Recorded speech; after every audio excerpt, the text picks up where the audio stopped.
Algunas escenas de este programa han sido representadas, incluyendo la descripción de investigaciones realizadas en la escena del crimen.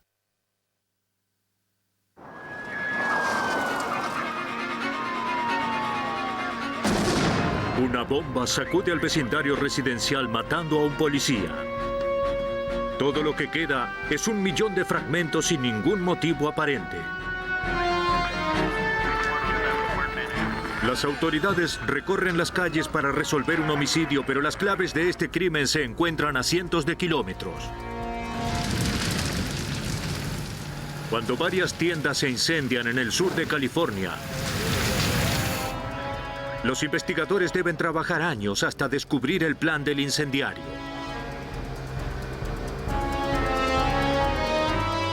Algunos crímenes exceden la jurisdicción de las autoridades locales, requiriendo la intervención de la Oficina de Alcohol, Tabaco y Armas de Fuego. El sujeto que provoca incendios, construye bombas o trafica armas no solo viola la ley, sino también comete un delito federal.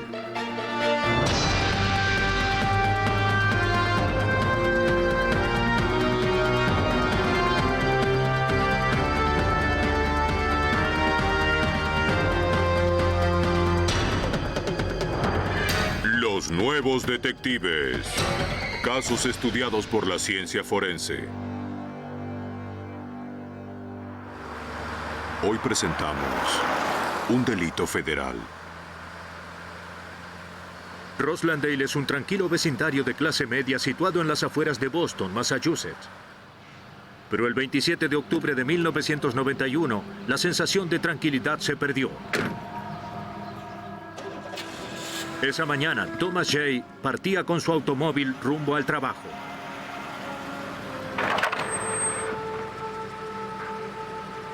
Al partir escuchó un ruido y detuvo la marcha.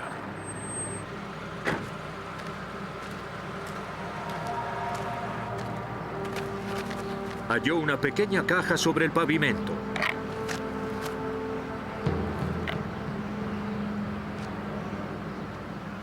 Aunque era el dueño de un negocio de reparación de carrocerías, era muy poco lo que sabía acerca de mecánica. Pensó que se trataba de algún componente de la suspensión. Sus vecinos lo convencieron de que podía tratarse de algo más siniestro y le solicitaron que llamara a la policía.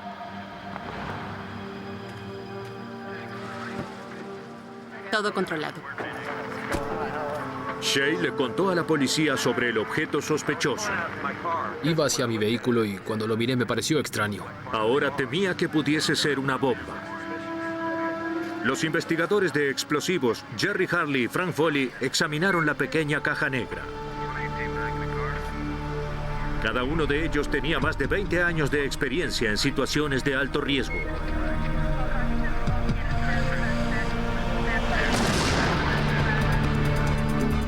Pero esta vez, algo salió mal. Harley y Foley resultaron con heridas graves a causa de la explosión. Según el agente especial Jeff Kerr, la policía hizo lo que pudo mientras llegaba la ayuda.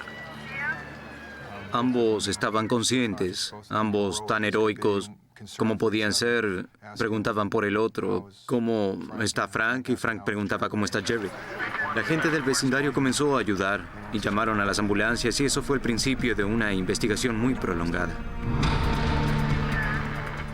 Dado que agentes de policía habían sido heridos por la explosión, se dio intervención a los agentes de la Oficina de Alcohol, Tabaco y Armas de Fuego, quienes trabajaron junto a la policía para hallar al culpable y su motivo.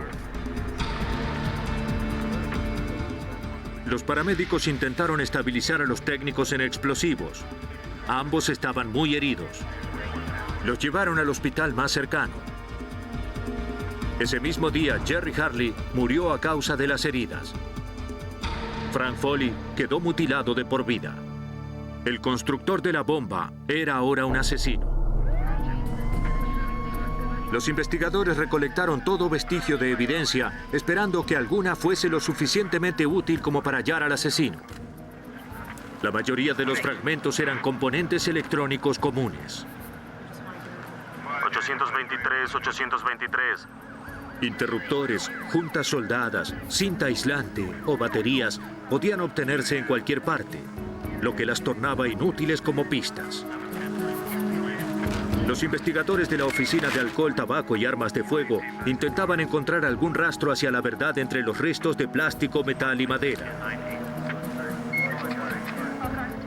En ese momento, todos eran sospechosos en potencia, especialmente Thomas Shea padre. Primero debemos cuestionarnos la validez de las declaraciones iniciales. ¿Estaba esto en el auto? ¿Cayó de él? ¿Lo hizo? ¿Ese individuo que halló esto lo recogió y lo movió para un día después volver a moverlo? Esas son algunas de las preguntas. Luego, ¿por qué estalla cuando el oficial está sobre él? ¿Estaba diseñado para un oficial de policía? ¿Estaba diseñado para provocar que un policía se acerque y así matarlo?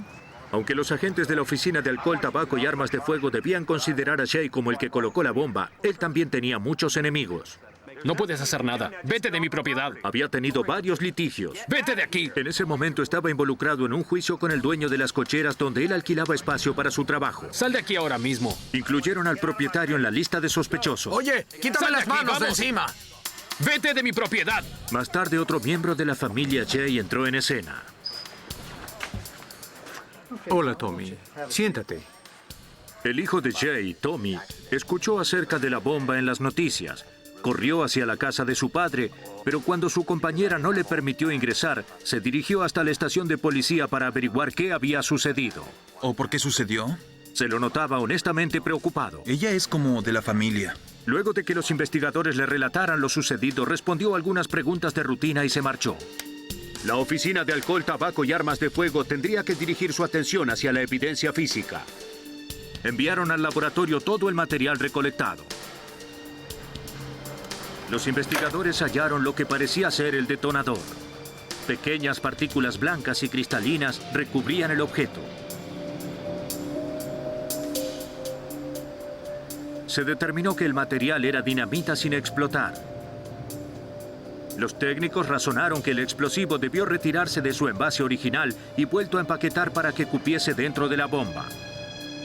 El envoltorio brindó la próxima pista. Pequeños trozos de papel adheridos con cinta. La química forense Cynthia Wallace examinó el papel. Parecían pertenecer a una revista. Tenían ilustraciones de lo que parecían ser músculos y tal vez frutos y legumbres y una escritura muy pequeña. Mirando eso me pareció que podría ser el nombre del artista que había diseñado la fotografía y el formato del artículo.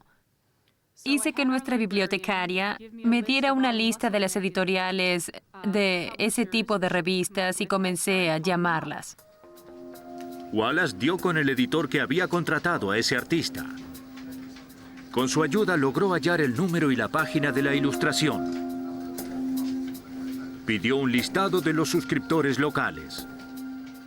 Por desgracia, ese tipo de publicaciones de músculos se venden en las tiendas y tienen muy pocas ventas por suscripción. Aunque estos restos de envoltorio no los llevarían hacia el criminal, establecían un modo de operar, la manera específica en que construyó el artefacto empaquetando la dinamita. Mientras continuaban analizando el artefacto, surgieron otras pistas. Varios pernos especiales que solo los utilizaba un determinado fabricante de dispositivos de control remoto.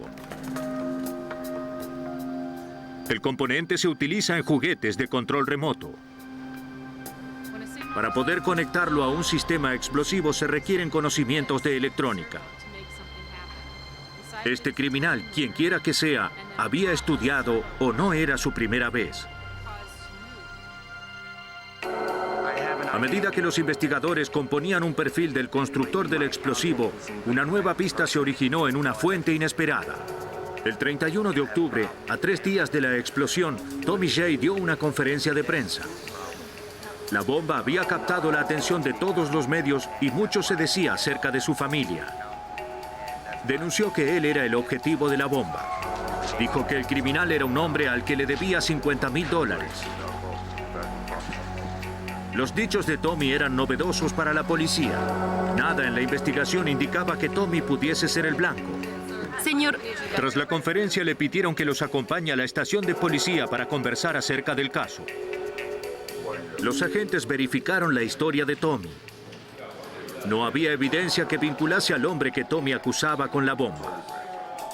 También verificaron los antecedentes de Tommy Shea hijo y descubrieron que era buscado en otra ciudad por recibir propiedad robada. La policía lo arrestó inmediatamente, realizando un inventario de todos los ítems en su posesión, incluyendo una pequeña libreta de direcciones. Finalmente liberaron a Tommy bajo palabra. La policía ya había entrevistado a 200 personas sin lograr avanzar en el caso. Los investigadores analizaron la evidencia recolectada en la escena del crimen. Los miles de pequeños restos recuperados hicieron que el equipo de la Oficina de Alcohol, Tabaco y Armas de Fuego pudiese reconstruir el dispositivo. Enviaron la descripción a varios departamentos de policía. Al poco tiempo, el agente especial Kerr tenía una nueva pista. Un detective muy astuto recordó que en 1986 hubo un incidente con explosivos y nos facilitó el informe policial y la información acerca de los agentes que trabajaron en ese caso. Al verla notamos que había algunas similitudes con este dispositivo. Muchachos, ¿qué ocurre? En ese incidente, 5 años atrás, un camión fue dañado mediante una bomba a control remoto similar a la que detonó en la casa de los Shea. Tomaremos una. El sospechoso principal en ese caso había cooperado con las autoridades para evitar ir a prisión. Su nombre era Alfred Trenkler. Alguien dijo, ¿no sería extraño si ese nombre se encontrase en la libreta de Tommy? Volvimos a verlo, fuimos a la letra T y correcto, allí estaba. Bien, adelante muchachos. ¿Qué puedo hacer por ustedes? El 6 de noviembre, a una semana de la explosión, los investigadores visitaron a Trenkler en su hogar, a una corta distancia de Boston. Tenía su propia empresa de electrónica y equipos de comunicaciones. Colaboró con la policía, incluso hizo un diagrama de la bomba que había construido en 1986. Negó conocer a Tommy Shea y aceptó una prueba de polígrafo. ¿Encontraron algo? Luego cambió de parecer respecto a la prueba. Alfred Trenkler estaba a la cabeza en la lista de sospechosos. El problema era que la policía no tenía evidencia física que lo relacionase con el crimen.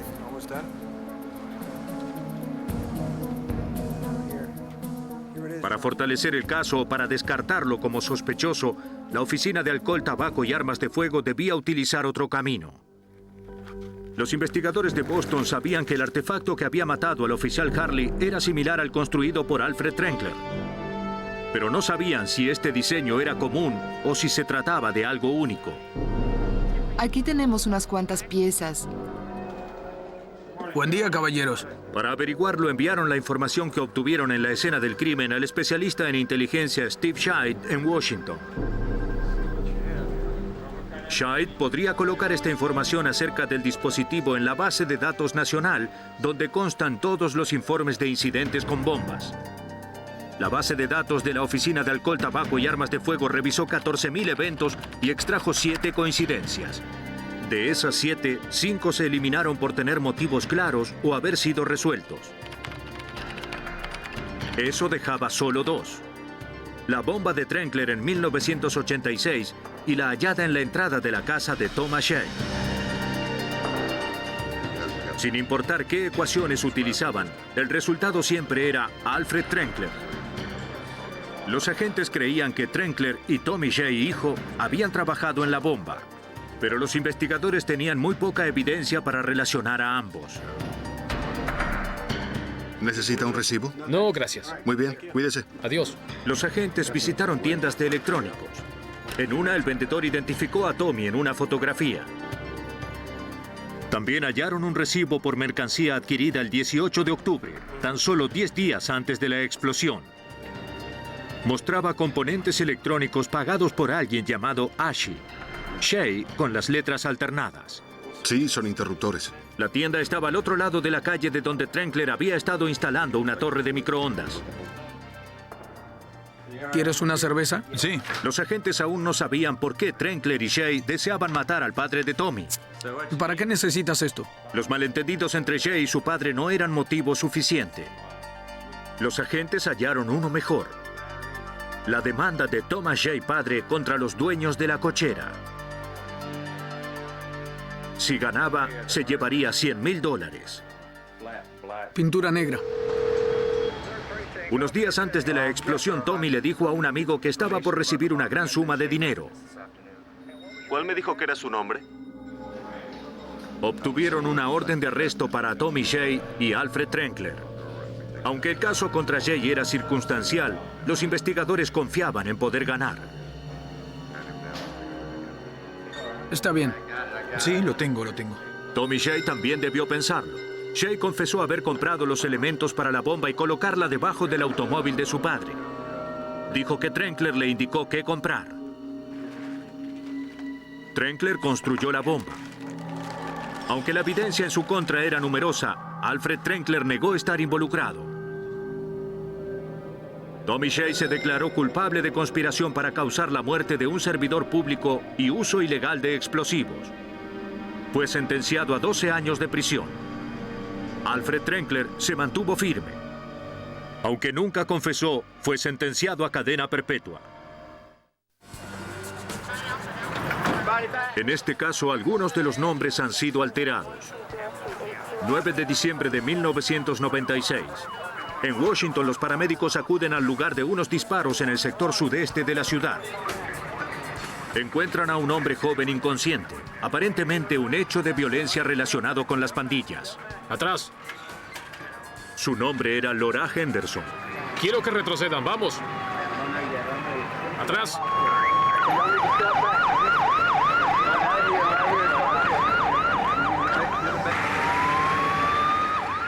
Camino al hospital, la condición de Henderson empeora repentinamente.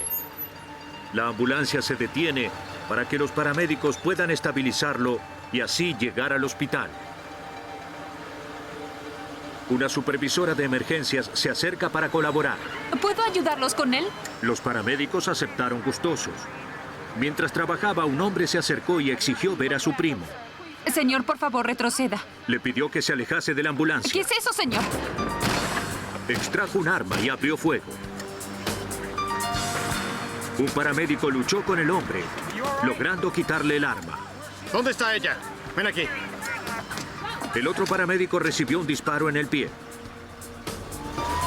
Henderson murió en el acto. La policía procesó la escena. Los paramédicos no podían identificar al asesino. El ataque había sucedido con demasiada rapidez, pero lo habían herido y su sangre manchó la camisa del paramédico. La indumentaria se recolectó como evidencia potencial. El arma recuperada en la escena, la que había disparado los proyectiles mortales, era una Beretta semiautomática calibre 40. Las heridas originales de Henderson eran de un arma calibre 9 milímetros. La policía sabía que en este crimen se habían usado 2 armas, pero no sabían si se trataba de una o 2 personas.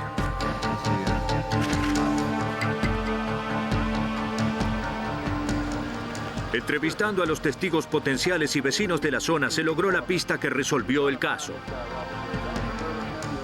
Un testigo le dijo a la policía que se trataba de una sola persona. Su nombre era Robert Byrd.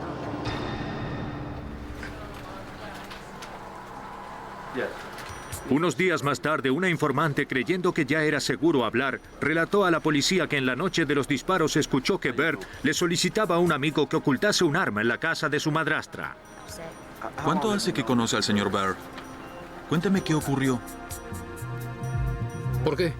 La policía siguió la pista con una orden de registro. Hablaron con el amigo de Byrd, quien negó estar involucrado. Busquen por aquí. Entonces hallaron una pistola semiautomática Ruger de 9 milímetros. ¿Seguro que no hay armas de fuego? No es mía. Encontramos una. El arma se envió al laboratorio de la policía.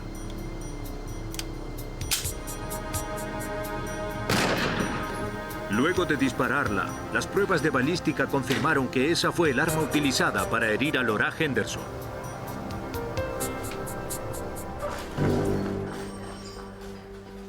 Robert Byrd fue arrestado. Se emitió una orden para obtener una muestra de su sangre. El ADN confirmó que era la misma sangre que había manchado la camisa. La posibilidad de que el criminal fuese otro más que Bert era de 1 en 1.500 millones. Bien, ahora vamos a leerte tus derechos. Bert fue condenado de 58 años a cadena perpetua por un cargo de homicidio en primer grado y 5 cargos de agresión. Ahí podría haber terminado el caso, excepto que una de las armas utilizadas para condenar a Bert, la Ruger de 9 milímetros, era parte de una trama mucho más amplia. ¿Qué me dice del arma?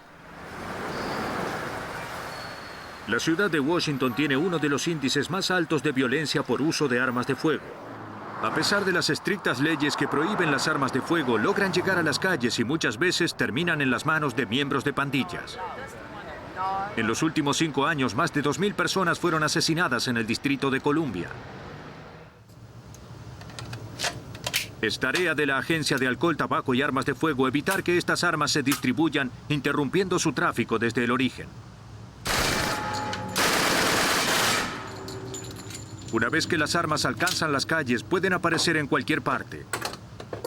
La Oficina de Alcohol, Tabaco y Armas de Fuego utiliza sus vastos recursos para rastrear las armas utilizadas en los crímenes. Pero deben hallarlas antes de poder rastrearlas. La clave para este seguimiento son los registros que los comerciantes autorizados de armas deben llevar. Según el agente especial a cargo de la Oficina de Alcohol, Tabaco y Armas de Fuego de Washington, Patrick Hinds, los registros pueden indicar exactamente cómo las armas llegaron hasta las manos de los criminales. Cada arma tiene su historia, dónde fue producida, a qué distribuidor fue, qué comercio la vendió y quién fue el primer comprador de esa arma. El camino que recorrió desde el fabricante hasta que llegó a estar en posesión del sujeto que cometió el crimen.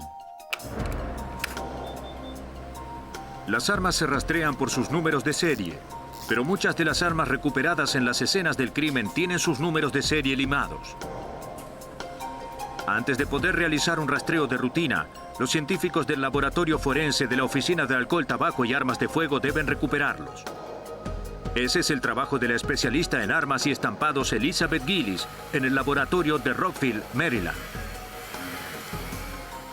En el laboratorio es común que deban recuperar los números de 60 o 70 armas por vez.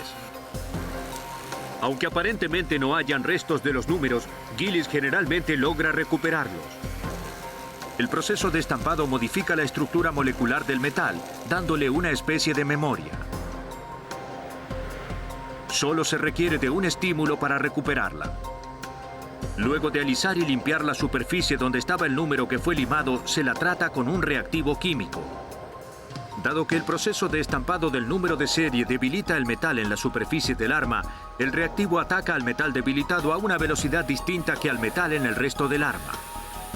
Esta reacción, cuando se la examina bajo una luz brillante, crea un contraste, haciendo visible el número de serie. Una vez que el número de serie ha sido estampado en un arma, es prácticamente imposible borrarlo. Con el número de serie del arma en la mano, los investigadores de la Oficina de Alcohol, Tabaco y Armas de Fuego comienzan a rastrearlo. El primer contacto es el fabricante. El que produjo el arma que mató a Laura Henderson informó que había sido adquirida por Len Jones, un comerciante de armas autorizado de Missouri. Le llamó la atención al agente especial Michael Moon que un arma vendida en Missouri haya llegado hasta las calles de Washington.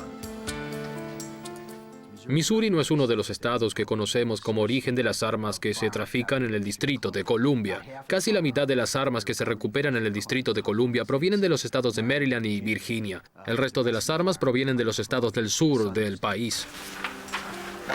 Al ser un vendedor autorizado, Jones debe por ley llevar un registro de cada arma que compra y cuándo y a quién se la vende. La Oficina de Alcohol, Tabaco y Armas de Fuego no halló un registro que indique quién había adquirido el arma que mató a Laura Henderson. Pero Jones era culpable de algo más que llevar mal sus registros. Vamos. Esperando poder hallar el origen del arma que mató a Laura Henderson, la Oficina de Alcohol, Tabaco y Armas de Fuego visitó a Len Jones. Sus registros indicaban que había adquirido 106 armas. Pero un control con los fabricantes de armas indicó que entre enero de 1994 y febrero de 1996 había ordenado más de 1.500 unidades. Esto era una violación grave a las leyes federales sobre comercio de armas. Los investigadores se preguntaron cuántas de estas armas habían llegado hasta las calles de Washington.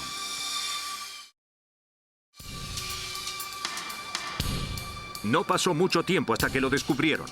En su lugar yo no haría eso. Mientras investigaban a Jones, otras 4 armas de criminales pudieron ser relacionadas con él. Ven aquí, pon las manos contra el muro. La mayoría estaban en posesión de delincuentes juveniles y fueron confiscadas al poco tiempo de que él las vendiese. Las manos contra el muro. Cuando los agentes se enfrentaron a Jones, este tenía una excusa. ¿Qué creen que tenemos aquí? Le relató a los investigadores que entre julio de 1994 y marzo de 1996 le había vendido más de 1000 armas a un par de comerciantes de Tennessee. Los agentes de la Oficina de Alcohol, Tabaco y Armas de Fuego ubicaron a ese par de comerciantes, quienes dijeron que habían vendido las armas en ferias fuera del estado de Tennessee. Ambos habían quebrado las leyes sobre armas de fuego. No solo es ilegal vender armas cruzando los límites estatales, sino que para comenzar, ni siquiera tenían una licencia para distribuir armas. Enfrentaban hasta 10 años en prisión. No, no es así. Pero ambos eran solo un eslabón en la cadena que traficaba armas hacia los delincuentes juveniles y otros criminales de Washington. La Oficina de Alcohol, Tabaco y Armas de Fuego estaba dispuesta a hacer un trato si les brindaban los nombres de algunos de sus clientes. Le dijeron a los investigadores que uno de sus mejores clientes era un hombre llamado Calvin, también de Tennessee. A lo largo de los años, les había vendido a Calvin más de 200 armas. Dijeron que Calvin había adquirido armas semiautomáticas, especialmente Rugers y Lorsons, 38 y 9 milímetros. Pero los hombres no sabían dónde vivía Calvin, ni si ese era su nombre verdadero. Relataron a los agentes que era un afroamericano que conducía una camioneta. Cuando deseaban contactarlo, llamaban al número de un localizador que entregaron a los investigadores. Los agentes averiguaron que el número del localizador pertenecía a Calvin Brown, domiciliado en Nashville, Tennessee. En noviembre de 1996, los agentes comenzaron a seguirlo. Los investigadores verificaron la matrícula de la camioneta, donde descubrieron que su verdadero nombre era Solon Carroll. Trabajaba como asistente en un centro juvenil de Nashville. Los investigadores diseñaron un plan para atraparlo, en lo posible sin disparos. En diciembre de 1996, un informante de la Oficina de Alcohol, Tabaco y Armas de Fuego lo contactó para venderle unas armas ilegales. Carroll le especificó que solo estaba interesado en armas sin números de serie. El 15 de enero de 1997, se encontraron en el aparcamiento de un motel. Carroll adquirió 19 pistolas y una Mac-10 automática por $3,000, comprometiéndose a pagar otros $1,550 más adelante. Cuando Carroll descendió del vehículo para buscar las armas, los agentes de la Oficina de Alcohol, Tabaco y Armas de Fuego se movilizaron.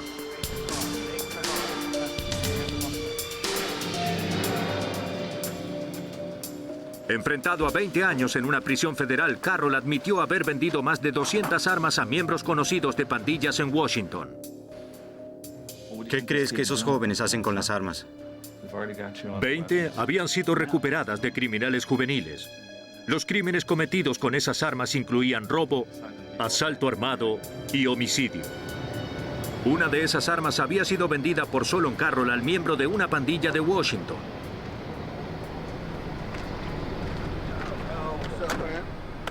Este sujeto se la vendió a su vez a Robert Byrd.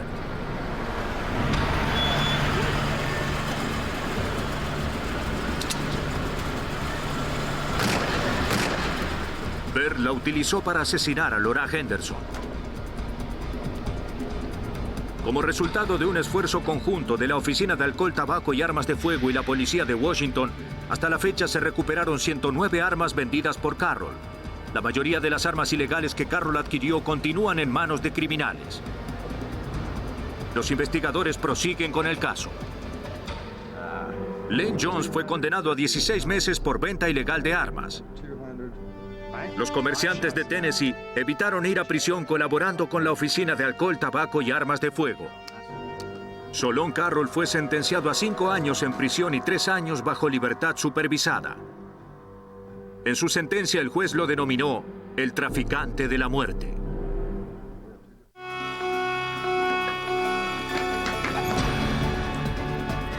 El 14 de enero de 1987, los bomberos de Fresno, California, reciben un llamado desde una gran tienda de tejidos.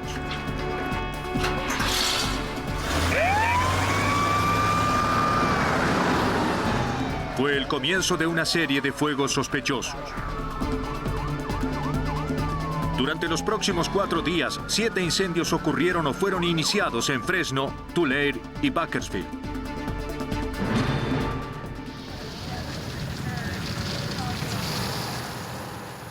Todo ocurría en tiendas durante el horario de atención al público. Los investigadores no encontraron evidencia de un acelerador, sin embargo, se propagaban con gran velocidad. Las personas evacuadas de las tiendas relataron a los bomberos que las llamas parecían iniciarse de la nada. Tras descartar otras causas, los bomberos determinaron que se trataba de la obra de un incendiario en todos los casos. Los 7 incendios causaron daños por más de $700,000. Las llamas dejaron pocos rastros. Los incendiarios cuentan con el fuego para destruir toda evidencia que los pueda incriminar. Procesar una escena de fuego es una tarea especializada que los pequeños laboratorios forenses en los pueblos no pueden abarcar. Las muestras recolectadas en los incendios fueron enviadas al laboratorio de la Oficina de Alcohol, Tabaco y Armas de Fuego cerca de San Francisco. Darrell, ¿puedes tomar las huellas dactilares en estos ítems? De entre los escombros, la única pista prometedora provino de Bakersfield. Era una colilla de cigarrillo, algunos cerillos chamuscados y un trozo de papel amarillo sujeto con una banda elástica. Los investigadores concluyeron que estos objetos de apariencia inocente eran en realidad parte de un dispositivo simple utilizado para iniciar los fuegos. ¿Papel? Los investigadores habían sido afortunados al hallarlo. El técnico de la Oficina de Alcohol, Tabaco y Armas de Fuego, Darrell Clacy, intentó hallar huellas dactilares en los restos carbonizados del artefacto incendiario. Las pruebas en las colillas y en los cerillos no revelaron nada. Clacy logró recuperar una huella en el papel amarillo. Sí, aquí se ve claramente. Sí, es una huella, no hay duda. Las autoridades de Bakersfield las compararon con las de los bomberos que habían estado en la escena para descartar que alguno de ellos la haya dejado por accidente. No coincidía con ninguno. El próximo paso consistió en enviar la huella al sistema automatizado de California, donde se almacenan las huellas de criminales conocidos. Tal vez los investigadores de Bakersfield estaban tratando con un incendiario que ya poseía un historial policial. Pero la huella no logró coincidencias, lo que dejaba a las autoridades sin sospechosos. Los investigadores no podían hacer nada hasta que el criminal ataque nuevamente y deje más pistas. El caso junto con la evidencia se archivaron y fueron prácticamente olvidados. Yo creo que podría estar allí. El 27 de marzo de 1991, a 4 años de los fuegos del sur de California, los bomberos del condado de Los Ángeles recibieron llamadas de 3 tiendas ardientes en menos de 3 horas. Aunque los incendios estaban a menos de 3 kilómetros entre sí, ocurrieron en distintos distritos de bomberos. Uno de los fuegos ocasionó daños por $1 millón.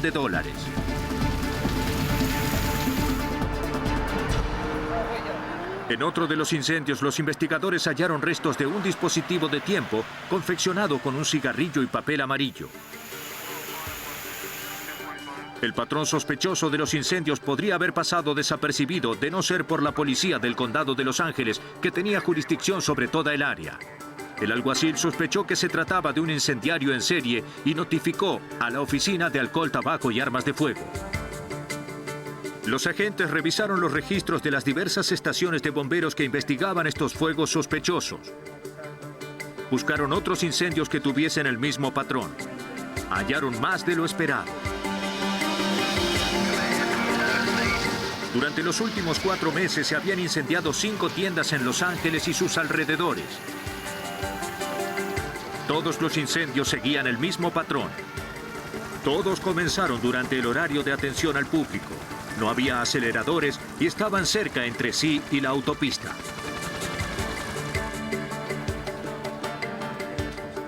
El 31 de marzo de 1991, a 4 días de los fuegos de Los Ángeles, la Oficina de Alcohol, Tabaco y Armas de Fuego organizó un equipo de trabajo para buscar otros incendios similares en el sur de California. El agente Michael Matassa ayudó a coordinar los esfuerzos en cada jurisdicción mientras comenzaba la búsqueda del incendiario. Bueno, en ese momento comenzamos a entrevistar a los testigos, los empleados de las tiendas y a los clientes buscando algo sospechoso, si habían notado algo. Intercambiamos información con investigadores de otras jurisdicciones para averiguar si tenían fuegos similares. Los investigadores seguían revisando la evidencia en el laboratorio. La mayor parte de las pruebas habían sido consumidas por el fuego. Lo que quedaba no eran pistas de mayor ayuda.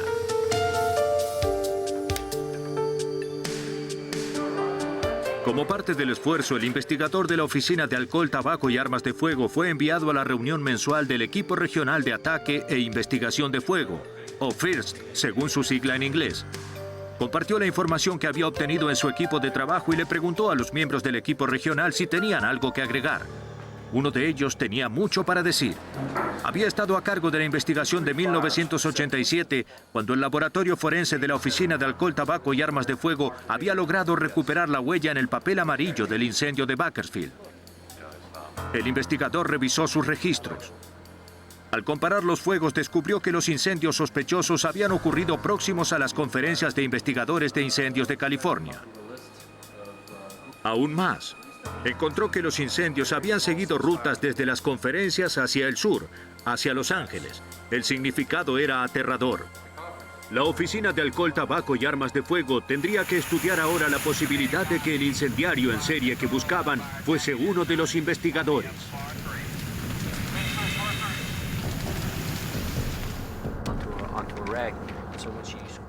Cuando el equipo de trabajo analizó con mayor profundidad los incendios del sur de California, descubrió una serie de 5 fuegos en Atascadero, San Luis Obispo y Salinas, que respondían al patrón de los incendios anteriores, todos provocados el mismo día tras una conferencia de investigadores de incendios.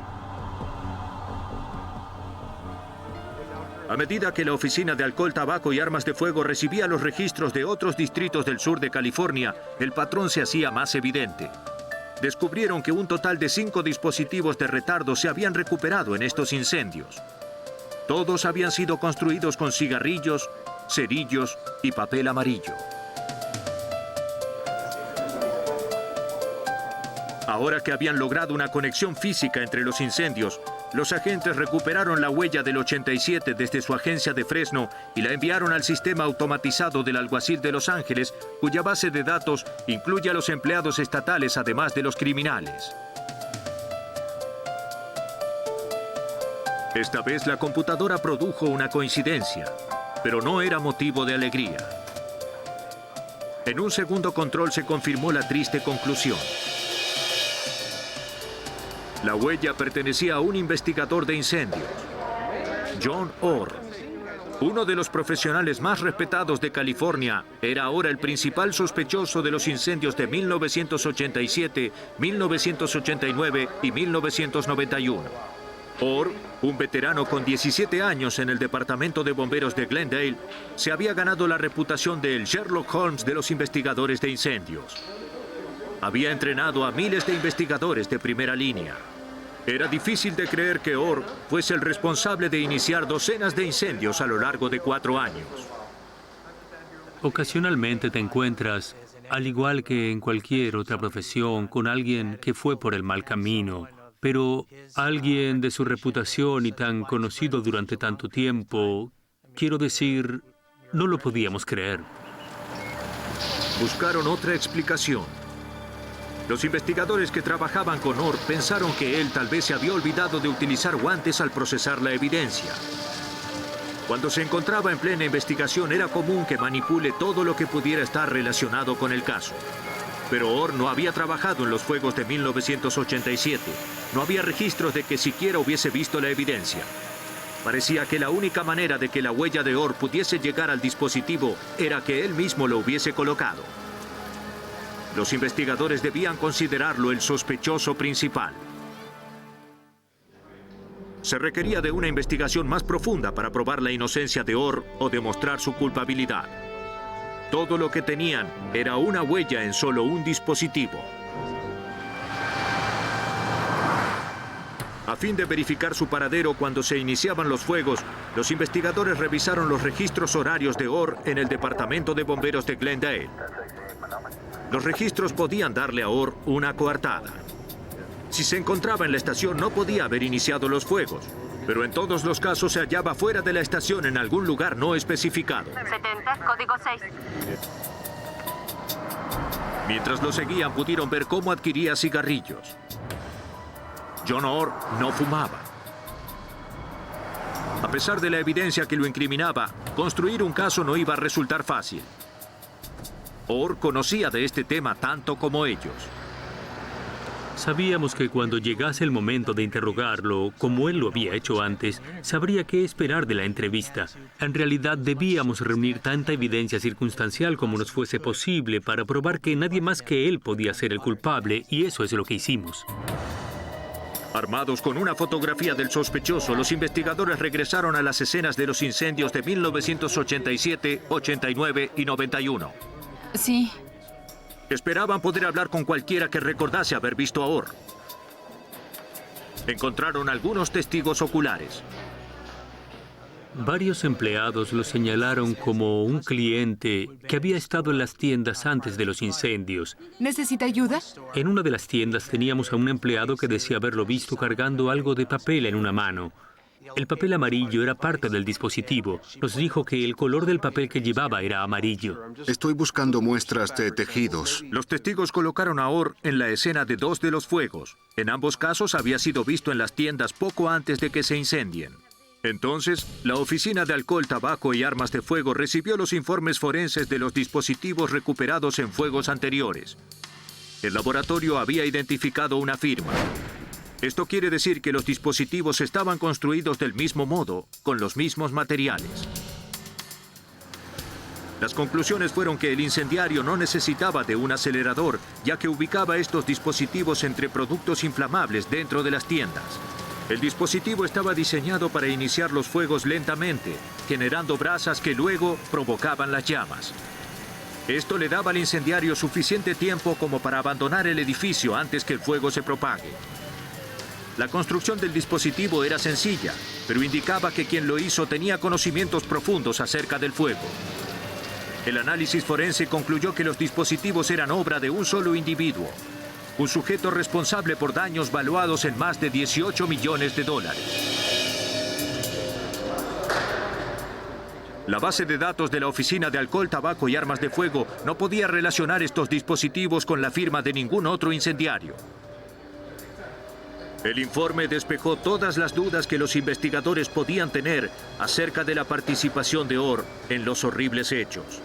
Luego, Orr mismo produjo una evidencia sumamente extraordinaria. Recibí un llamado telefónico del supervisor de Orr. Me dijo acerca de una carta que su secretaria estaba escribiendo referida a un libro que John Orr deseaba que le publiquen. En esa carta, describía al sujeto como un bombero que había estado iniciando fuegos en el sur de California por 4 años sin que lo aprendan. Tenemos un sospechoso en este caso. Orr esperaba lograr que su libro fuese publicado y vender los derechos para una película de televisión. Este es uno de los fuegos en Camillo. Los agentes recuperaron el manuscrito de un autor y ex bombero a quien Orr le había solicitado opinión acerca de la novela. Lo hemos aislado. A los agentes que pasan sus vidas investigando incendios y explosiones, el libro de Orr no les resultaba placentero. No podía creer lo que estaba leyendo. Originalmente pensé que nos daría una idea de cómo era John, pero nunca me imaginé ni pensé que los mismos fuegos que estábamos investigando estarían relatados en su manuscrito.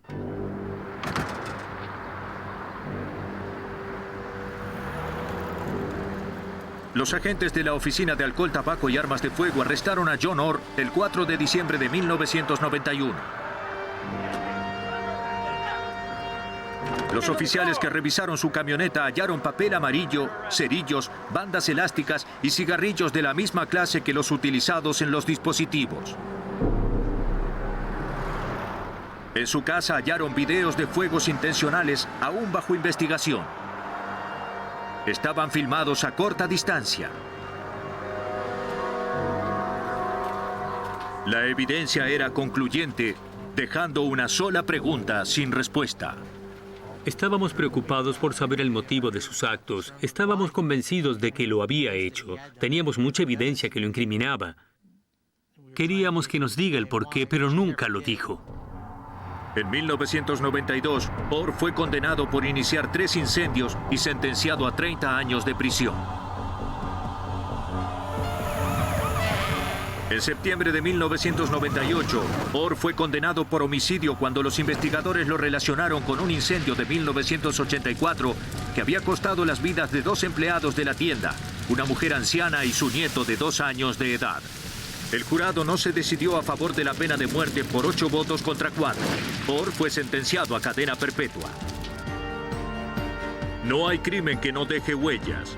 Cuando se involucran armas, explosivos o dispositivos incendiarios, resolverlo requiere descubrir un patrón.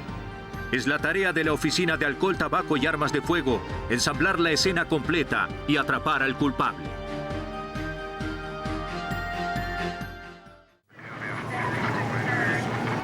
Un cigarrillo es el principal sospechoso en un incendio hogareño fatal.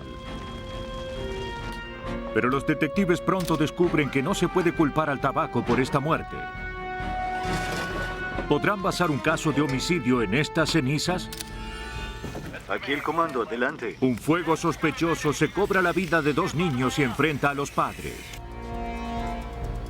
La solución de este crimen pende de un cabello. Cuando un restaurante se quema por completo, los detectives encuentran todos los ingredientes de un hecho intencional.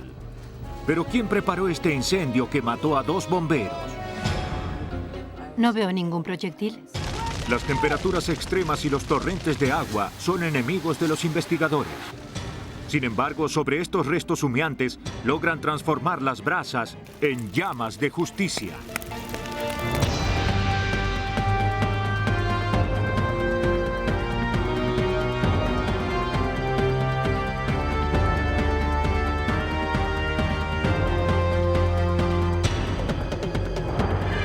Los nuevos detectives. Casos estudiados por la ciencia forense. Hoy presentamos Llamas de Justicia. Aproximadamente a las 3 de la mañana del 19 de noviembre de 1994, los bomberos reciben un llamado desde el hogar de Wendy y Lance Wargo en Plymouth, Connecticut.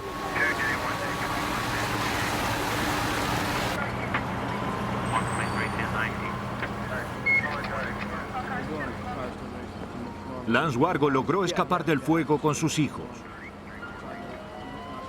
El intenso calor impidió que pudiera rescatar a su esposa Wendy, quien dormía en la planta inferior. El fuego era tan feroz que impidió a los bomberos ingresar a la casa. Las esperanzas de vida de Wendy se extinguieron mucho antes del incendio. Wargo le dijo a los bomberos que su esposa solía utilizar la habitación inferior para fumar y que se había quedado dormida la noche anterior.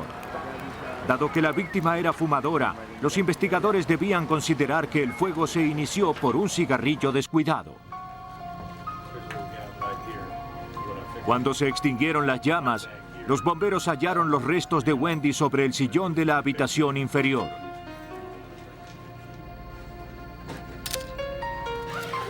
Se envió el cadáver a la oficina del examinador médico del estado.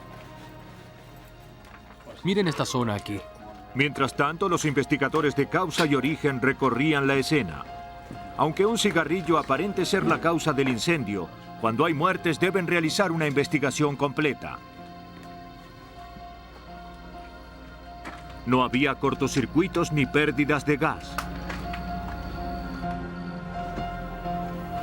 No había rastros de una entrada forzada ni nada sospechoso.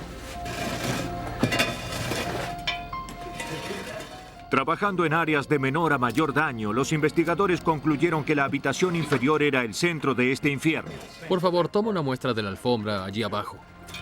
Los daños severos en el suelo indicaban que el fuego se había originado a centímetros de donde se hallaba la víctima. Parecía apuntalar la teoría del cigarrillo descuidado. Pero no así el resto de los daños.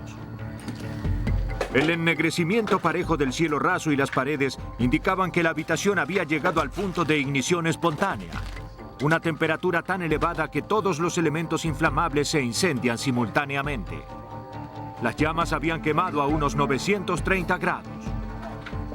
Era poco probable que la brasa de un cigarrillo hubiese iniciado un incendio semejante. Las marcas de quemadura debajo del sofá también refutaban la teoría del cigarrillo.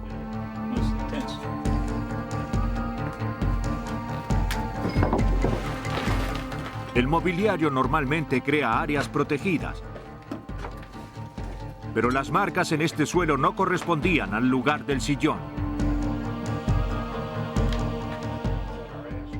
Debemos analizar todo rápidamente. Nos vemos en el departamento. El investigador de causa y origen Kevin McGurk analizó los daños.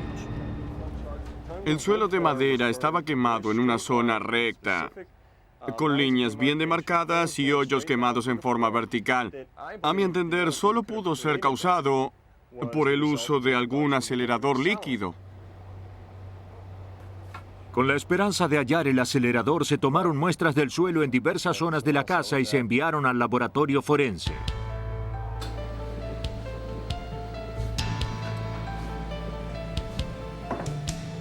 Los técnicos buscaron restos de líquidos inflamables que pudieran estar presentes en las muestras. Capturaron vapores de las muestras y los analizaron en un cromatógrafo de gases. Este instrumento separa los diversos químicos en sus componentes básicos, generando un gráfico de picos y valles que se puede comparar con los producidos por aceleradores conocidos.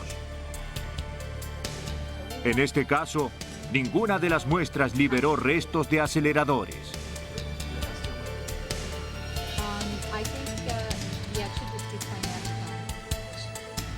No se pudo identificar ni una sola gota de residuo inflamable.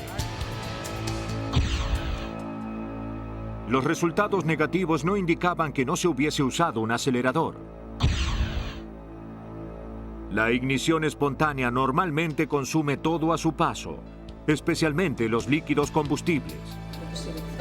Mientras los investigadores de incendios continuaban buscando evidencia, la examinadora médica analizó el cadáver.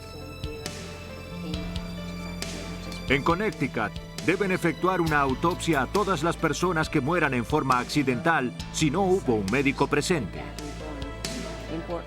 Dado que el cuerpo estaba completamente quemado, se utilizaron los registros dentales para confirmar que se trataba de Wendy Wargo. Lo próximo era determinar la causa de la muerte. En las muertes asociadas con fuego, los médicos examinan con cuidado las vías respiratorias. Según Malka Shah, las víctimas del fuego aspiran humo y hollín. Lo que inhalas puede alojarse en la nariz, en la boca y llegar hasta los pulmones. En el caso de Wendy, no encontramos hollín presente, salvo unos pocos milímetros en su lengua. Los análisis de sangre también dieron resultados inesperados. Las víctimas del fuego suelen tener elevados niveles de monóxido de carbono en la sangre. Wargo apenas si tenía. La víctima no había respirado ni una bocanada de humo. Había una sola explicación. Antes de que comience el fuego, Wendy Wargo ya estaba muerta. ¿Y la escuela? Wendy, de 29 años y nacida en Plymouth, estuvo casada durante 9 años con Lance, un ingeniero químico. ¿Lograste anotar? Sus amigos y compañeros de trabajo la describieron como una madre devota, una persona cálida y generosa. ¿Cómo están? ¿Cómo está mi niño? ¿Está feliz? Descubrir cómo había muerto esta mujer requeriría un proceso de eliminación. Shah analizó la sangre de la víctima en busca de drogas, alcohol o veneno. Estudió los órganos internos. Buscó heridas en los huesos y cráneo. Pero no encontró nada fuera de lo normal. Eso no descartaba el homicidio. Dado que la piel y los tejidos superficiales se habían quemado, no había manera de determinar si había sido estrangulada o asfixiada. La muerte inexplicable y el incendio extraño eran señales de un crimen, pero no había pruebas ni esperanza de hallarlas. Las pruebas sutiles rara vez sobreviven al fuego. El detective John Buturla consideraba poco probable hallar el arma homicida en esa habitación calcinada. Durante un incendio, los bomberos están preocupados por una cantidad de objetivos, incluyendo ingresar y buscar víctimas que pueden rescatar. No tienen en cuenta que puede ser la escena de un crimen, así que vuelcan decenas de miles de litros de agua, introducen mangueras y personal y todo lo necesario para cumplir con su obligación. Todo indicaba que no había pruebas que hubiesen sobrevivido al fuego y al agua. Aunque los investigadores continuaban examinando los restos de la casa, si deseaban averiguar qué sucedió la noche del incendio, este caso requería de un trabajo de detectives a la antigua. La policía interrogó a los vecinos de los Wargo en la escena del incendio. Yo vivo enfrente, al otro lado de la calle. Ninguno de los vecinos aportó pistas acerca de quién podría haber querido matar a Wendy Wargo.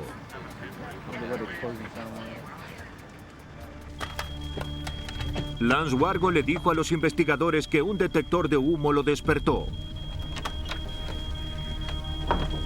Rescató a los dos hijos de sus camas y escapó de la casa en llamas sin poder salvar a Wendy. Fue reconocido por su rescate heroico, pero un detalle extraño llamó la atención esa noche. La noche del incendio le llamó la atención a un número de personas, incluyendo a todos los investigadores que trabajaban en este caso, que Lance Wargo a las 3:30 de la madrugada haya salido de su casa vestido correctamente.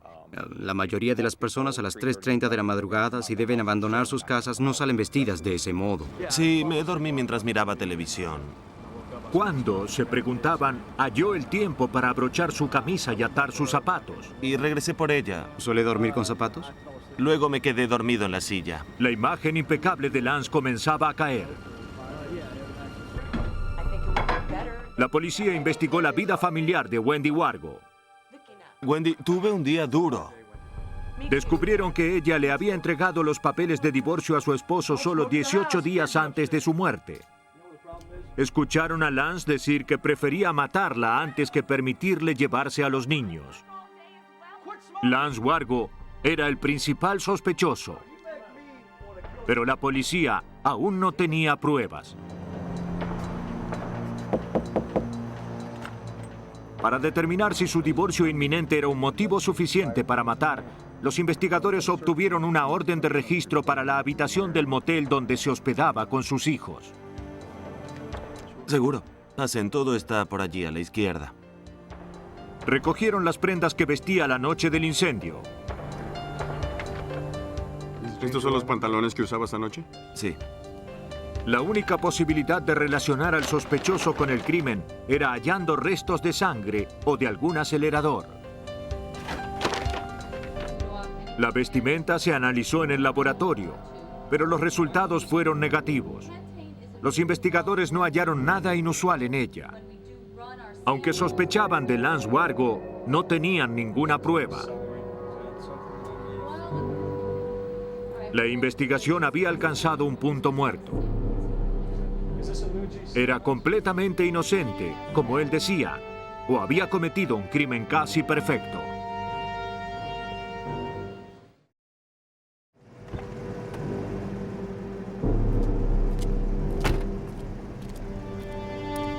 Semanas después del incendio, los investigadores liberaron la casa para que la compañía de seguros de Lance Wargo estimara los daños. Todo indicaba que Lance Wargo estaba a salvo y a punto de recibir una indemnización generosa. Entonces fue cuando los investigadores del seguro encontraron una libreta en la habitación de Wargo que había escapado a los demás investigadores.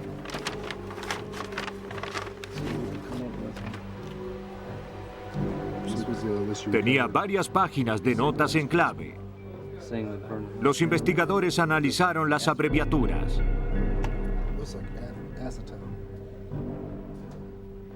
Six parecía indicar cigarrillos.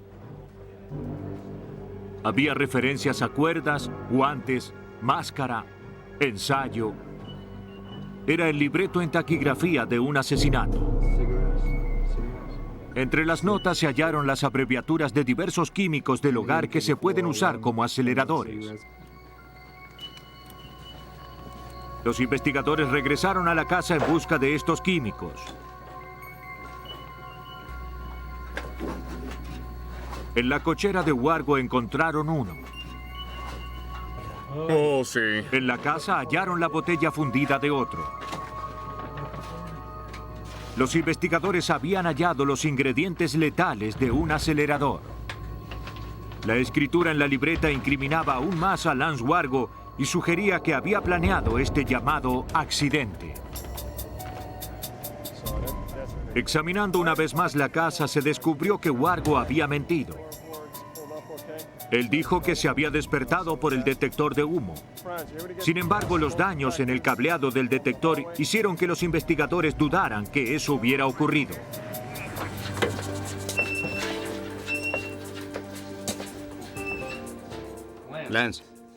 Lance Wargo fue arrestado y acusado de homicidio, incendio en primer grado, 2 cargos por arriesgar a menores y alterar evidencia física.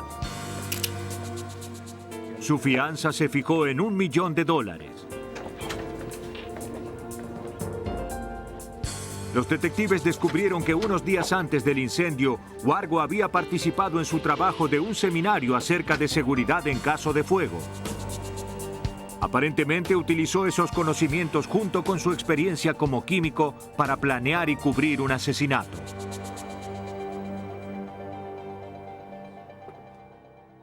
¿Despierta a estas horas de la noche viendo televisión cuando tienes un trabajo que hacer? Una disputa entre los Wargo terminó cuando Lance ejecutó su elaborado plan. Primero, asfixió a su esposa.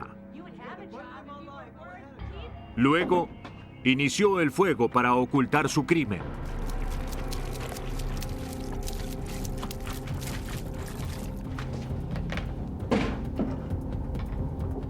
Como había anotado en su libreta, arrojó un cigarrillo para que aparentara ser la causa del fuego.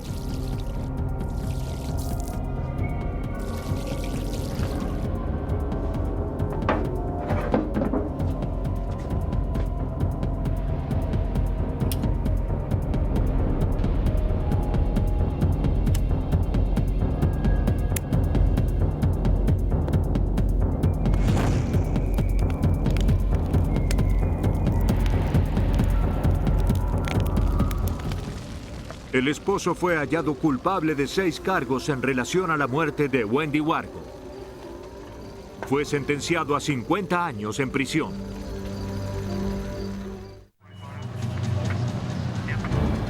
Poco después de la medianoche del 24 de octubre de 1995, los servicios de emergencia del condado de Johnson, en Kansas, reciben una llamada solicitando a los bomberos desde una mansión en llamas. Su dueña, la doctora Deborah Green, y su hija de 10 años, Kate, han escapado del fuego. Pero los hermanos Tim, de 13 años, y Kelly, de 6 años, se encuentran atrapados.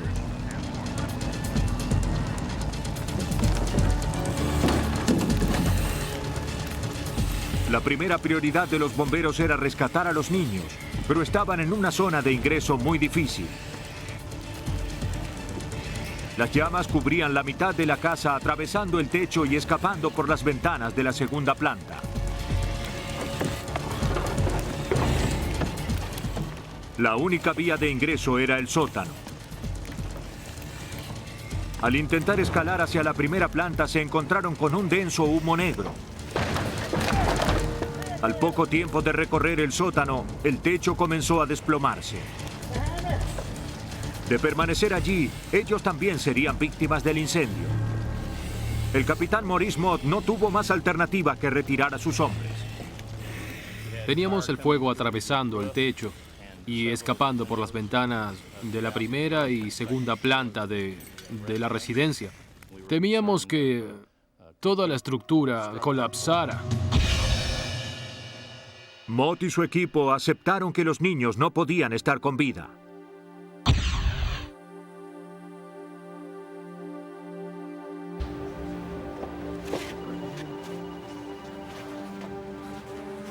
Para evitar el trauma de ver cómo el fuego consumía su hogar, la policía de Pratt Village trasladó a Green y a su hija hasta la estación.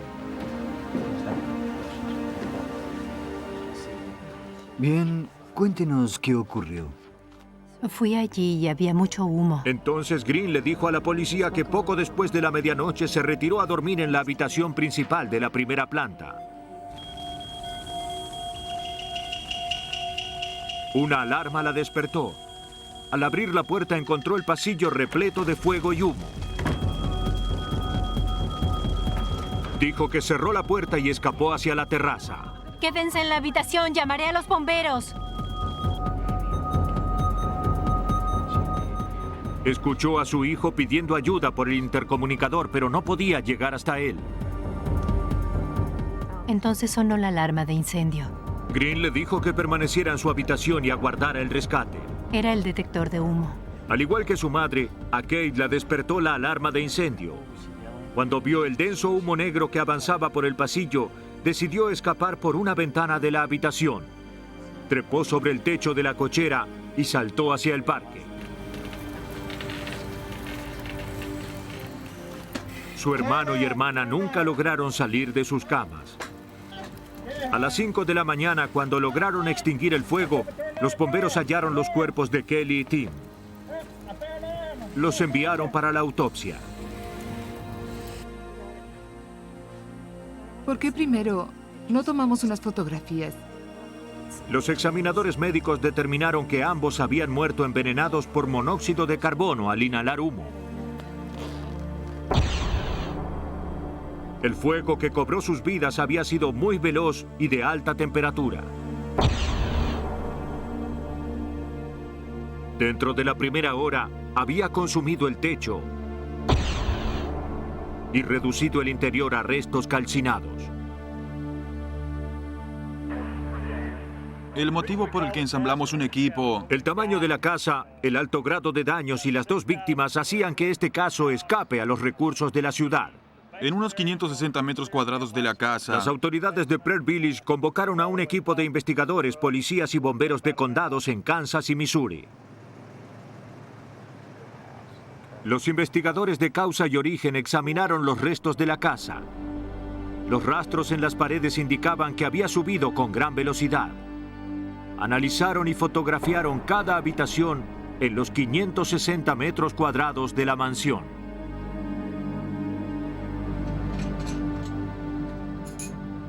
El químico forense Bill Chapin sabía que este no era un incendio común. La cocina estaba muy quemada, pero el comedor no, y muy quemada la sala, pero era muy extraño que no se había quemado el dormitorio principal y sí se habían quemado otras zonas importantes de la casa.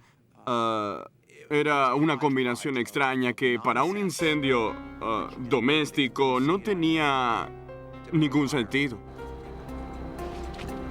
Estas diferencias tenían sentido si la casa hubiese sido rociada con un acelerador.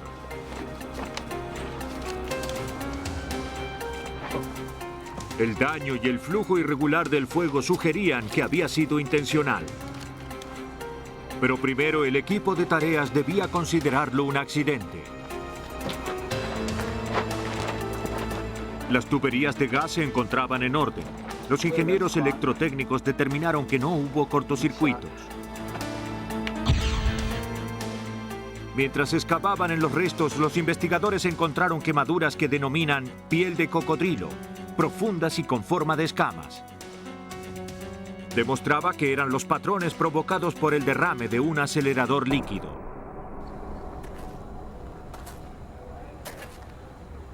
No debieron excavar mucho hasta llegar a la causa del fuego.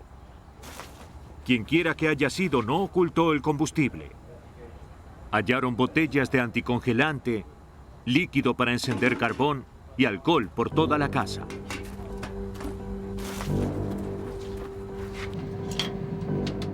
Se tomaron 48 muestras y se enviaron al laboratorio para ser analizadas. Los investigadores hallaron restos de líquido para encender carbón en muchos trozos de la alfombra. Si también se utilizó anticongelante y alcohol, ya no quedaban rastros. La presencia del acelerador probaba que fue intencional. Como se trataba de una familia adinerada, los investigadores se preguntaron si quisieron cubrir un robo con el fuego. Pero la entrada no había sido forzada. La alarma funcionaba correctamente. Las cerraduras estaban trabadas. El único daño en las puertas y ventanas había sido causado por los bomberos. Quien haya iniciado el fuego estaba en la casa o poseía una llave.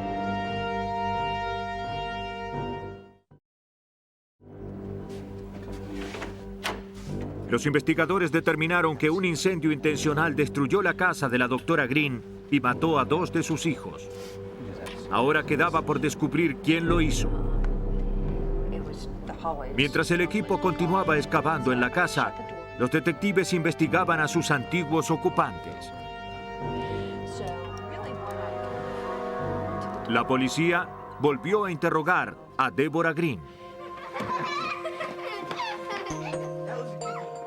Green y su esposo Mike Farrar eran doctores exitosos. Llevaban 18 años juntos. ¿Puedo ir a la casa de Bill? Los veré luego. Adiós.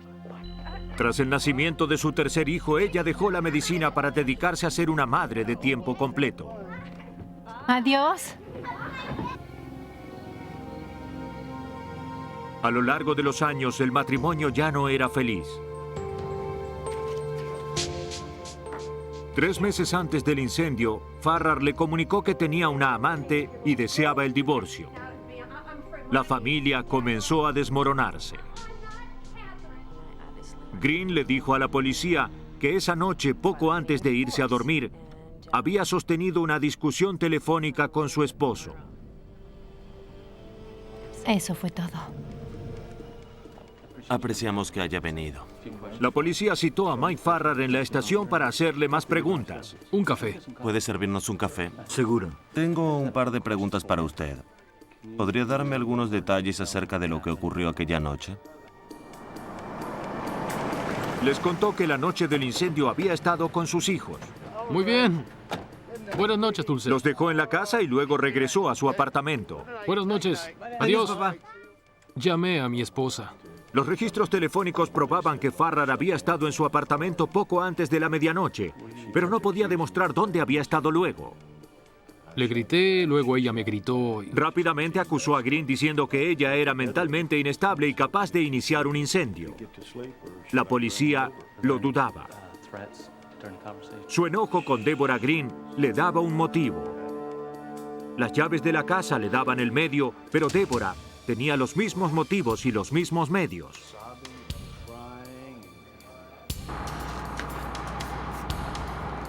¿Había Mike Farrar ingresado a la casa para incendiarla?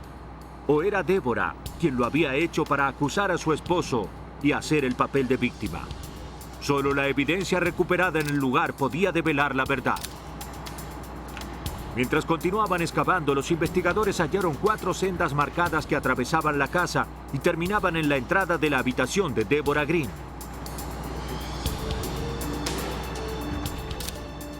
Deborah había dicho que su puerta estaba cerrada durante el incendio.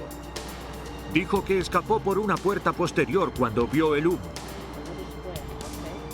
Pero los investigadores hallaron restos de líquido de encendedor en su alfombra. Y llamé a los bomberos.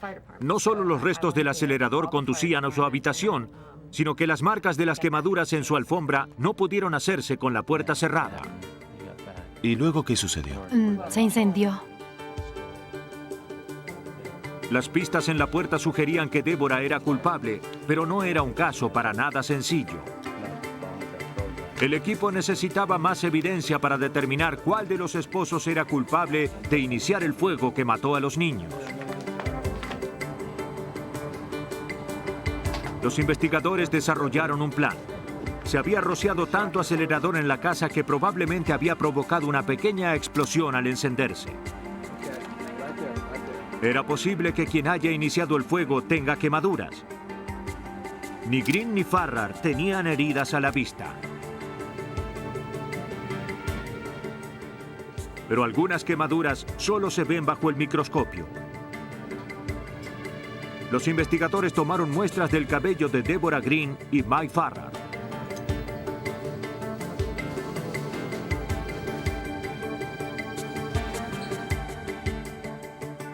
Bajo el microscopio, el cabello de Mike Farrar no mostraba rastros de quemaduras.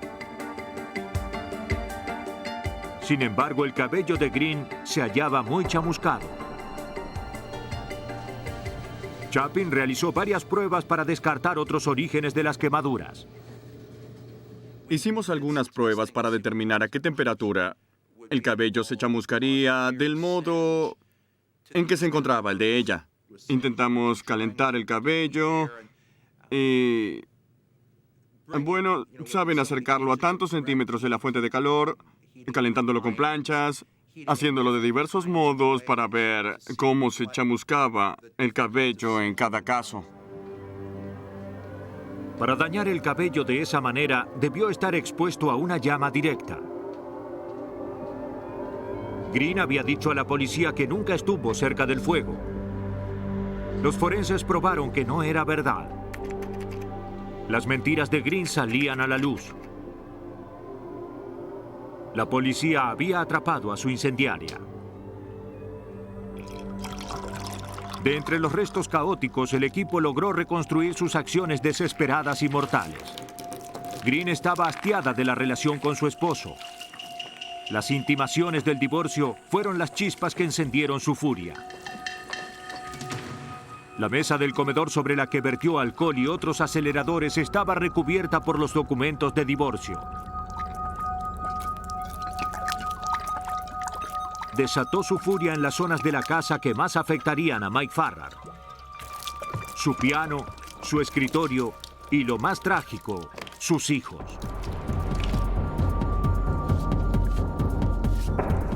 Al rociar el pasillo de la planta alta, les había cerrado intencionalmente toda vía de escape.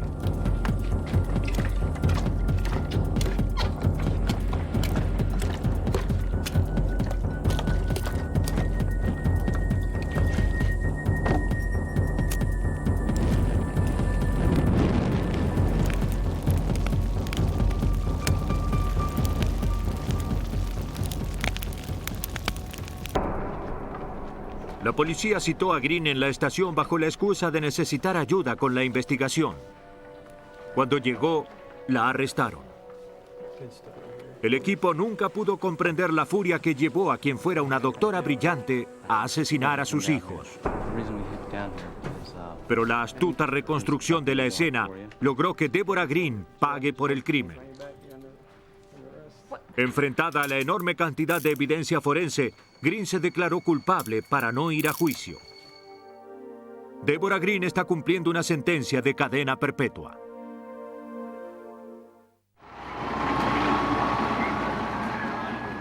...22 de septiembre de 1991... Poco después de la medianoche, un conductor en Nueva Esmirna, Florida, observa humo que proviene de un restaurante y llama a los bomberos.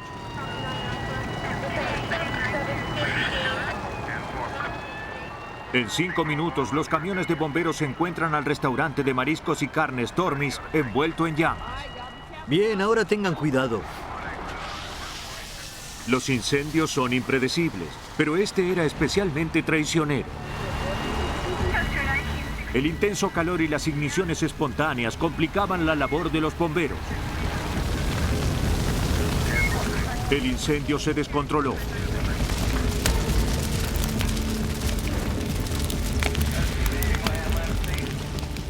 El humo negro y penetrante cubrió el edificio. Pronto rodeó y desorientó a un grupo de bomberos experimentados que intentaban hallar el origen del fuego. Tenemos a 2 aquí en el interior.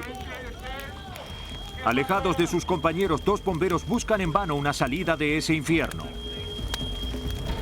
Otro bombero caído. Los recibo. Ahora hay 2 bomberos caídos. 2 bomberos caídos. Tengo una salida por aquí. Se les acabó el aire y murieron.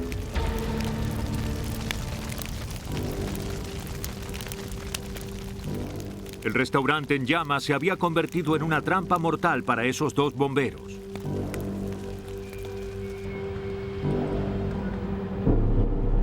A la mañana siguiente, los investigadores se dirigieron al lugar para determinar qué había sucedido. El capitán de la policía de los bomberos de Florida, Ron McCardle, encontró un patrón muy peculiar. Al comenzar mi caminata preliminar por el exterior, noté que los patrones de hollín y calor en los bloques de concreto de las paredes estaban muy altos. Esto me indicó que hubo un fuego muy caliente a cierta altura en el interior. Los incendios normalmente comienzan en la parte inferior y luego se elevan. Las huellas le indicaban a McCardle que este no era el caso. Todo el tejado se había quemado con menor daño por debajo.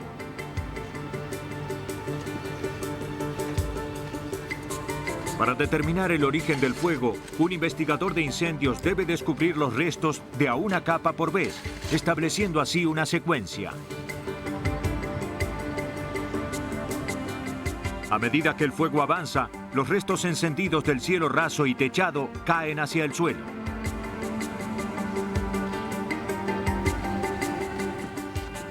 Los restos sobre la superficie eran mucho más finos que los escombros debajo de ellos, confirmando que la parte superior del edificio había ardido con más furia y por mucho más tiempo.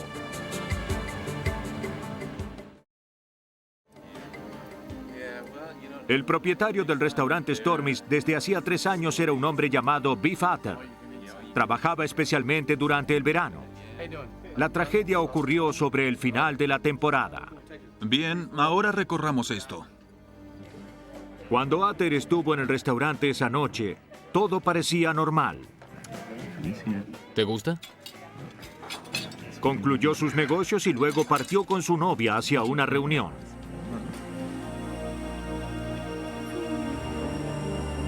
El restaurante cerró aproximadamente a las 11:45, poco después de que los clientes se retiraran. ¿Lista para partir? La madre de Atter cerró la puerta.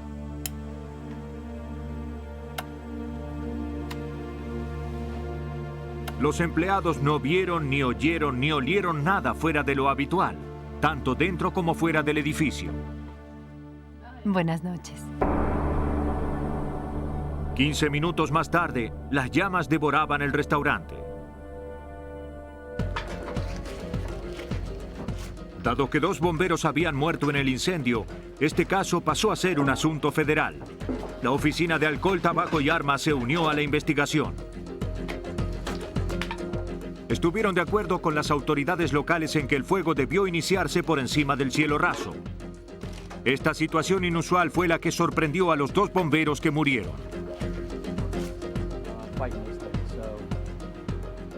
Los investigadores comenzaron por descartar los orígenes accidentales del fuego. Revisaron cuidadosamente las tuberías de gas que cruzaban el cielo raso, pero ninguna aparentaba haber fallado. El calentador de agua, los hornos y la parrilla estaban en buenas condiciones. Por alguna extraña razón, la alarma de incendios no había sido activada esa noche. Sin encontrar explicaciones lógicas, todo apuntaba hacia un incendio intencional.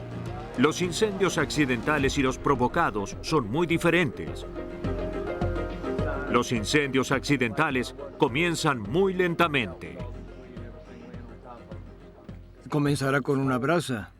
Lleva tiempo para que se expanda, genere calor y comience a crecer y crecer y crecer, mientras se mueve hacia arriba en ese punto, hacia afuera y hacia arriba. Por eso buscamos patrones en forma de V en las paredes y así rastreamos los fuegos. Pero los investigadores encontraron otros tipos de marcas, con rasgos irregulares que indicaban una rápida propagación del fuego. En lugar de consumir los objetos a su paso, creció rápidamente saltando de viga en viga. Los incendios accidentales no se comportan así. Este debió ser alimentado con un acelerador. Alguien había iniciado el incendio en forma intencional y matado a 2 personas con su acto. Señor Atter, tenga cuidado aquí. El primer sospechoso era el dueño, Biff Atter. Pero Atter no tenía nada que ganar del incendio y todo para perder. Allí estaba la cocina y muy bien por allí estaba... El negocio había decaído. Le dijo a los investigadores que debió cancelar su seguro de incendio hacía unos meses. Y... Tenga cuidado donde pisa. Oh, sí. Atter no se imaginaba quién podría querer incendiar su negocio, ni los investigadores hallaron rastros de una entrada forzada. Es la puerta trasera. En la búsqueda de pistas se analizó la aislación retirada de la escena en busca de aceleradores. El patrón de picos y valles en el cromatógrafo indicaba la presencia de un producto inflamable derivado del petróleo, probablemente queroseno. Aunque era una evidencia más que apuntaba hacia un incendio intencional, el acelerador era demasiado común como para relacionarlo con alguna persona. Bien, veamos esto. Si no lograban hallar pistas entre los escombros, los investigadores no lograrían dar con el incendiario. Buscaré por este lado a ver qué encuentro. Arrojando el acelerador en la parte superior donde las llamas queman con más intensidad, estuvo a punto de borrar toda la evidencia. Pero no la destruyó toda. ¡Hey, Bubba! Creo que encontré algo. ¿Qué tienes? Puede ser importante. Los investigadores de incendios dieron con su prueba más importante mientras revisaban el bote de residuos en el despacho de Biff Atter. Hallaron un sobre abierto dirigido a Biff Atter junto con una copia de la póliza de incendios renovada. Pero Atter había dicho que no tenía seguro. El dueño del negocio había mentido.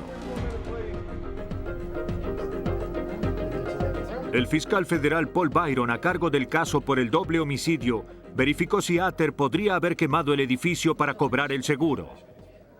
Cuando revisamos los registros financieros que su contador nos dio, descubrimos que Stormis perdía unos $6,500 por mes y que no había pagado la hipoteca durante los últimos 3 meses.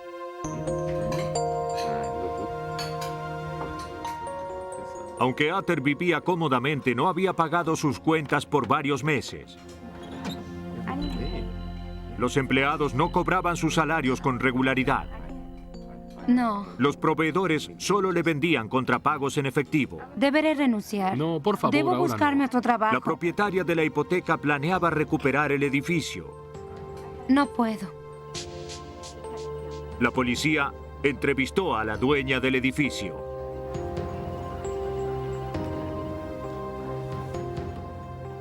El motivo por el cual la llamamos es que... Descubrieron que en efecto Atter había dejado de pagar el seguro de su restaurante. La última vez que habló con el señor Atter y le preguntó si estaba asegurado... Pero la dueña le dijo a la policía que no estaba dispuesta a dejar el edificio sin cobertura. Señor Atter, disculpe que lo moleste a esta hora. Tras varios intentos para obtener el dinero por parte de Atter, finalmente ella decidió pagar las pólizas del seguro. Le dijo a la policía que poco antes del incendio le entregó a Atter una copia de la póliza renovada. Mire esto, desde enero hasta agosto. Ganaría $200,000 si el restaurante se quemaba. No cobraría la renta si tenemos que cerrar, ¿no es cierto? Para poder rastrear las actividades de Atter durante la noche del incendio, la policía conversó con su novia. Muy bien. ¿Cuánto hace que lo conoce? Ella confirmó que había estado con él durante toda la noche.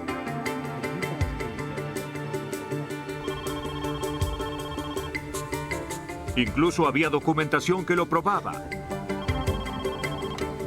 ya que la llamada de la policía para informar a Atter que su negocio se incendiaba estaba grabada.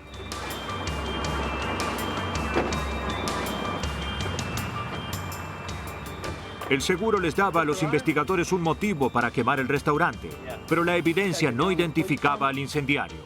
Señor Ater, tenemos una orden para arrestarlo. Arrestaron a Biff Ater el 23 de junio de 1994. Incendio y fraude. Por favor, acompañe a este oficial. Antes del juicio, los investigadores hablaron con su compañero de celda. Esperaban que haya revelado algo.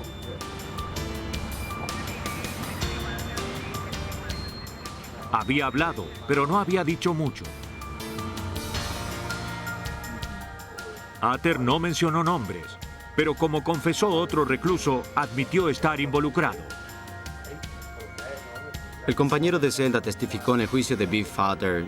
Dijo que nunca colaboraría con el gobierno, nunca les diría quién inició el incendio, que atacaría la evidencia forense, ya que eso era todo lo que teníamos.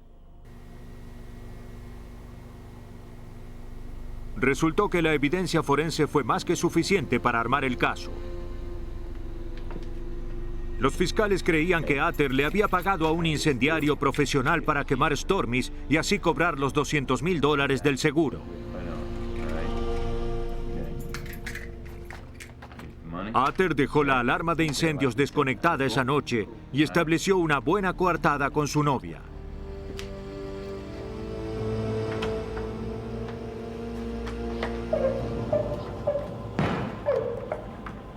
El incendiario ingresó minutos después de que los empleados dejaran el restaurante.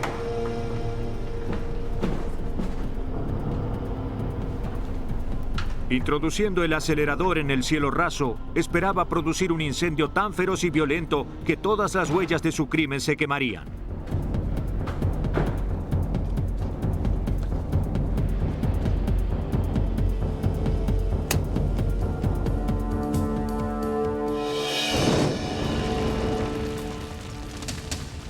Tanto él como Ater subestimaron la capacidad del equipo forense para combatir fuego con fuego.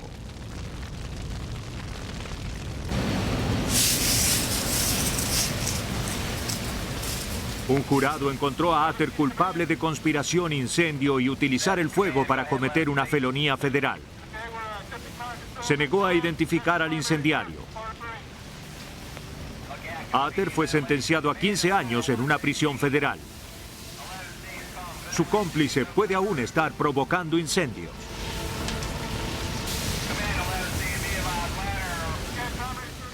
Aunque sus acciones son un gran desafío para los investigadores, los incendiarios ya no quedan protegidos por la confusión que crean.